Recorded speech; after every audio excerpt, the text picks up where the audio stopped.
Welcome to our channel kitchen இந்த டார்க். எல்லாரும் நல்லா இருக்கீங்களா? நானும் நல்லா இருக்கேன்.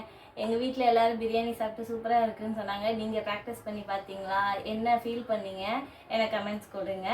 அப்புறம் ஷேர் பண்ணுங்கள், சப்ஸ்கிரைப் பண்ணுங்கள். இன்றைக்கி நம்ம என்ன பார்க்க போனோம்னா இந்த முருங்கைக்காய் வச்சு ஒரு கிரேவி பண்ண போகிறோம். அது முருங்கைக்காய், முருங்கைக்கீரை, முருங்கைப்பூ இதெல்லாம் நிறைய ஹெல்த் பெனிஃபிட்ஸ் இருக்குது, நிறைய அயன் கண்டென்ட் இருக்குது, விட்டமின்ஸ் இருக்குது. ஸோ அதை வச்சு என்னென்னலாம் பண்ணலாம் அப்படின்னு சொல்லி பார்க்க போகிறோம். வாங்க வீடியோக்குள்ளே போகலாம். ஸோ இன்றைக்கி முருங்கைக்காய் மசாலா பண்ணுறதுக்கு என்னெல்லாம் தேவைன்ற பொருளை இங்கே ஷோ பண்ணி வச்சுருக்கேன். அதில் என்னென்ன இருக்குன்னா, முருங்கைக்காய் இது 1.5 முருங்கைக்காய், நல்லா பெரிய முருங்கைக்காய். அது 1.5 முருங்கைக்காய் நல்லா பாயில் பண்ணி தண்ணி தனியாக, முருங்கைக்காய் தனியாக ட்ரைன் பண்ணி எடுத்து வச்சுருக்கேன். அதுக்கப்புறம் இது வெங்காயம், ஒரு மீடியம் சைஸ் வெங்காயம் நல்லா ஸ்லைஸ் பண்ணி வச்சுருக்கேன். தக்காளி, ஒரு தக்காளியை நல்லா பொடி பொடியாக சாப் பண்ணி வச்சுருக்கேன். அதுக்கப்புறம் தேங்காய், ஒரு 2 சில்லு தேங்காய் கிரைண்ட் பண்ணி வச்சுருக்கேன். தாளிக்கிறதுக்கு தேவையான எண்ணெய், சோம்பு, உப்பு இருக்குது. நாம் எப்படி செய்யலான்னு பார்க்கலாமா? நான் அடுப்பை பற்ற வச்சு கடாயை மேலே வச்சாச்சு. ஃபுல் ஃப்ளேம் வச்சுருக்கேன். ஆயில் போடுறேன். தண்ணி இருக்குது, அதெல்லாம் சூடாகி எவாப்ரேட் ஆகுது. 1 2 3 4 5 6 ஸ்பூன் வந்து நல்லா ஃபுல்லாக ஊற்றிருக்கேன்.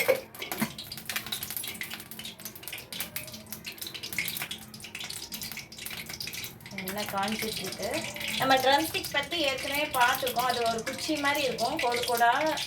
நம்ம ஏற்கனவே அதை டிஸ்கிரைப் பண்ணியிருக்கோம். தெரியாதவங்களுக்கு திருப்பி ஒரு தடவை சொல்கிறேன். அது நல்ல ஒரு ஸ்டிக்கு மாதிரி இருக்கும், அதில் வரி வரியாக கோடு கோடாக இருக்கும். நான் இப்போ வந்து சோம்பு போட்டுட்டேன். சோம்பு நிறையா நீங்கள் போட வேணாம். ஒரு 10 அளவுக்கு எண்ணெய் எடுத்திங்கன்னா, ஒரு பிஞ்ச் அளவுக்கு போட்டிங்கன்னா போதும். ரொம்பலாம் நிறையா போட வேணாம். வெடிச்சிருச்சு. இதில் நான் வந்து ஒரு மீடியம் சைஸ் வெங்காயமும் கருவேப்பிலையும் வச்சுருக்கேன். கொஞ்சம் தூரமாக நீங்கள் போட்டுக்கோங்க, தெரிக்கும் கருவேப்பிலை. நம்ம ட்ரம் ஸ்டிக்கை வெட்டி வேக வைக்கிற அந்த டைம் தான், இந்த வெங்காயம் தக்காளி அதெல்லாம் வெட்டுற அந்த டைம் தான் நமக்கு. அதெல்லாம் சேர்த்து பார்த்தோம்னா ஒரு 20 மினிட்ஸ்க்குள்ளே இதை ரெடி பண்ணிடலாம். அவ்வளோ ஈஸியான ரெசிபி இது. ஆனால் ரொம்ப டேஸ்டியாக இருக்கும், ரொம்ப ஹெல்த் பெனிஃபிட்ஸ் இருக்குது. நம்ம ஹீமோக்ளோபின் இன்க்ரீஸ் பண்ணுறதுக்குலாம் இந்த ட்ரம் ஸ்டிக்கை ரொம்ப ஹெல்ப்ஃபுல்லாக இருக்கும். வெங்காயம் வந்து ரொம்ப ப்ரௌனிஷாகவும் வதங்க வேணாம், ரொம்ப டிரான்ஸ்பரண்டாகவும் இருக்க வேணாம். ஒரு கொஞ்சம் ஓரளவுக்கு ஒரு 3/4 பதம் வதங்கணும். இந்த இடத்துல நல்லா வதங்கிடுச்சு, டிரான்ஸ்பரண்ட்டாக நல்லா வதங்கிடுச்சு. ஸோ கொஞ்சம் ஆயில் எக்ஸஸாக இருந்தால் தான் இந்த டிஷ் நல்லாயிருக்கும். நான் இப்போதைக்கு தக்காளி போட்டுருவேன் அதோட சேர்த்து.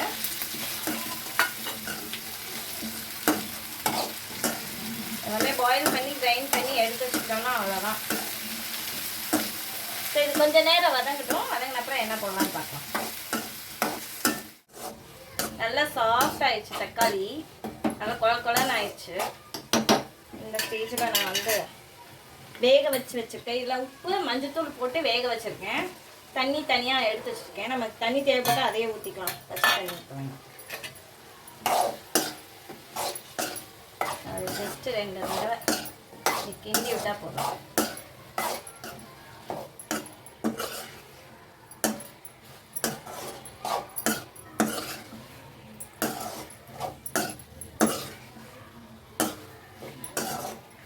வேக வச்சு சாப்பிடும்போது ரொம்ப டேஸ்டாக இருக்கும். நான் வீட்டு மிளகாப்பொடி போட்டுக்கிறேன். உங்களுக்கு தனி மிளகாப்பொடி தான் இருக்குன்னா தனி மிளகாப்பொடி கூட போட்டுக்கோங்க. ஸோ நான் 1 டேபிள் ஸ்பூன் ஃபுல்லாக போட்டிருக்கேன். ஸோ ஒரு 1/2 ஸ்பூன் கிட்ட போட்டிருக்கேன். 1.5 ஸ்பூன் போட்டிருக்கேன். 1 டேபிள் ஸ்பூன், பெரிய ஸ்பூன் இது. இதில் எனக்கு வந்து சீரகம், சோம்பு எல்லாமே கலந்துருக்கும். சப்போஸ் நீங்கள் தனி மிளகாப்பொடி போடுறீங்க அப்படின்னா அதில் தேங்காய் அரைக்கும் போது கொஞ்சம் சோம்பு வச்சு அரைச்சிக்கோங்க. சீரகம், சோம்பு வச்சு அரைச்சிக்கோங்க. நான் உப்பு சேர்க்கலை, ஏன்னா முருங்கைக்காயில் நான் கொஞ்சம் எக்ஸஸாகவே உப்பு போட்டுருக்கேன். இப்போ தேங்காய் கொஞ்சம் போட்டுக்கிறேன். தேங்காய் நிறைய அரைச்சி வச்சுருக்கேன். இவ்வளோ தேங்காய் தேவைப்படாது இதுக்கு.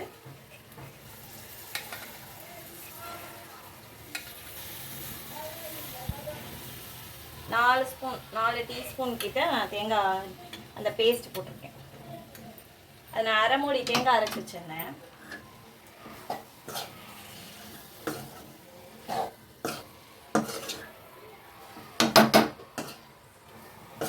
இது நீங்கள் இஞ்சி பூண்டு பேஸ்ட்டு சேர்க்குறீங்கன்னா நீங்கள் தக்காளி வெங்காயம் வளர்க்கும் போதே இஞ்சி பூண்டு பேஸ்ட்டு சேர்த்துக்கோங்க. நான் இஞ்சி பூண்டு பேஸ்ட்டு சேர்க்கலாம். லாஸ்ட்டாக தான் பூண்டு தட்டி போடுவேன். பூண்டு தட்டி போடும்போது தான் ஒரு டேஸ்ட் இருக்கும், ஒரு ஃப்ளேவர் அரோமா கிடைக்கும்.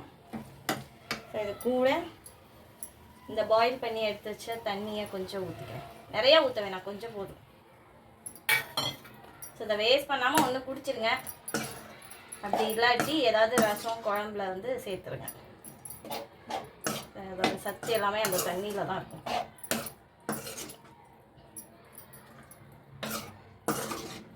கொஞ்சம் நேரம் பாயில் ஆகட்டும். அந்த மசாலா எல்லாம் ஒன்றா சேர்ந்து எண்ணெய் பிரிஞ்சு வரட்டும். அதுக்கப்புறம் என்ன பண்ணலாம்.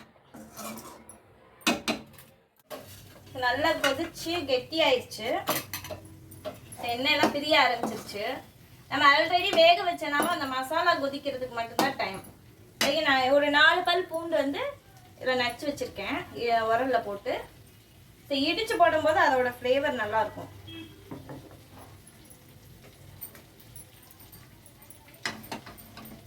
ரொம்ப ரொம்ப குயிக்காக செஞ்சிடலாம். அதை வேக வச்சு வெங்காயம் தக்காளி நறுக்கிறது தான் டைம். ஒரு 4 மணி நேரத்துலேயே செஞ்சிடலாம். அவ்வளோதான், ஆஃப் பண்ணியாச்சு. இது முருங்கைக்காய் நம்ம சாப்பிடும்போது அவ்வளோ டேஸ்ட்டாக இருக்கும். சூடான சாதத்தில் போட்டு பிசைஞ்சு சாப்பிட்லாம். ஸோ சாப்பிட்டு பார்த்து எப்படி இருக்குன்னு சொல்கிறேன். நான் பண்ணதை நானே நல்லா இருக்குன்னு சொல்லக்கூடாது, நீங்களும் செஞ்சு பாருங்கள். நான் மசாலா மட்டும் தான் சாப்பிட்டு காமிக்கிறேன். சூடாக இருக்குது.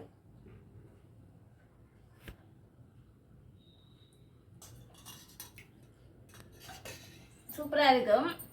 இதில் நீங்கள் பட்டை சோம்பு போட்டு தாளித்து நான்வெஜ் டேஸ்ட்லையும் பண்ணலாம். நல்ல மட்டன் எலும்பு மாதிரி இருக்கும் அதோட டேஸ்ட்டு. பட்டை சோம்பு போட்டு நீங்கள் தாளிக்கும் போது நான் வெறும் சோம்பு மட்டும் தான் போட்டிருக்கேன். அதுக்கப்புறம் என்னென்னா இதை கொஞ்சம் பெருசாக நறுக்கி அதோட பல்ப்பு மட்டும் நீங்கள் எடுத்து இந்த கிரேவியில் போட்டுட்டு ஒரு பேஸ்ட் மாதிரி எடுத்து வச்சிட்டிங்கன்னா சப்பாத்தி பூரி அந்த இல்லைன்னா சாதத்தில் கூட போட்டு நெய் போட்டு கிளறி கொடுத்தீங்கன்னா செம்ம டேஸ்ட்டாக இருக்கும். நீங்களும் செஞ்சு பாருங்கள், நிறையா ப்ராக்டிஸ் பண்ணுங்கள். நெக்ஸ்ட் வீடியோவில் பார்க்கலாம். டாடா, பாய் பாய்.